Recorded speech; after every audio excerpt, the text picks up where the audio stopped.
Operative కేర్లో మనం ఆలోచించాల్సింది age group డెఫినెట్గా మ్యాటర్ అవుతుంది. ఈ చిన్న పిల్లలు లెస్ దాన్ 6 months పిల్లలు యూజువల్గా they will be cared easily, ఎందుకంటే వాళ్ళు పెద్దగా ఏం రెసిస్ట్ చేయలేరు. కానీ పెద్దగా అయ్యే కొద్ది పిల్లలు ఏం చేస్తారంటే దే స్టార్ట్ రెసిస్టింగ్. అంటే ఇప్పుడు మనము 6 hours ఏం పెట్టద్దు అని చెప్తాం. సో పిల్లలు అలా ఉండలేరు. సో వాళ్ళు ఏం చేస్తారు, ఏదో తీసుకొని తినడం ఏదో చేస్తుంటారు ఇట్లాంటివి. So they start resisting. So వీటన్నిటికి ఏంటంటే మోస్ట్ ఇంపార్టెంట్ ఇస్ ప్రిపరేషన్. మనం డెఫినెట్గా పేరెంట్స్తో కూర్చొని సర్జరీ ప్రాసెస్ ఎలా ఉండబోతుంది, మీరు దేనికి ప్రిపేర్ అయి ఉండాలి అనేది ఎక్స్ప్లెయిన్ చేయడం. నేను వాళ్ళకి క్లియర్గా చెప్తాను, చూడమ్మా ఇది ఒక ఫేజ్ మాత్రమే, 6 hours తినకపోతే ఎలా సార్, మా పిల్లాడు ఉండడు. సో వాళ్ళకి ఎక్స్ప్లెయిన్ చేస్తాను.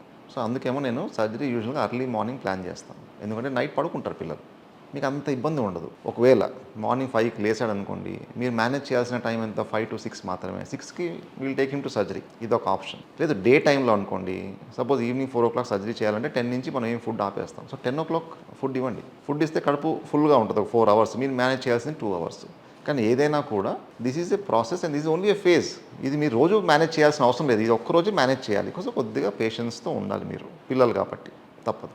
రెండవది, ఈ ఆడుకునే పిల్లలకి మనం కొద్దిగా డిస్ట్రాక్షన్ కల్పిస్తాం. అంటే వార్డులో బొమ్మలు లేకపోతే ఒక చిన్న కార్టూను, ఈ వాల్స్ ఈ చూసినప్పుడు వాళ్ళకి హాస్పిటల్ ఎన్విరాన్మెంట్ లేకుండా గోడ మీద బొమ్మలు, సిస్టర్లు కూడా ఆ వైట్ యూనిఫామ్ వేసుకొని వచ్చి మేమంతా వైట్ ఏప్రన్స్ వేసుకొచ్చి భయం కలిగించకుండా సివిల్ డ్రెస్లోనే ఉంటాం, కొద్దిగా కలర్ఫుల్ బట్టల్లోనే. సో అది చూడడానికి ఏదో ప్లేఫుల్ ఎన్విరాన్మెంట్గా ఉంటుంది, కానీ డైవర్ట్ అవుతారు. అంతేగాని వాళ్ళలో భయం పుట్టించామనుకోండి, అప్పుడు వాళ్ళు చిన్నగా అన్నీ స్టార్ట్ చేస్తారు. సో అట్లాంటి ఒక ఎన్విరాన్మెంట్ క్రియేట్ చేయడం. So I think most of the times it is counselling. Suppose 5 to 10 years పిల్లలు, వీళ్ళు డెఫినెట్గా కొద్దిగా అర్థం చేసుకోగలరు. వాళ్ళతో కూడా మనం కొద్దిసేపు కూర్చొని మాట్లాడితే అర్థం చేసుకుంటారు. వాళ్ళకి డైరెక్ట్గా మనం విషయం చెప్పాల్సిన అవసరం లేదు.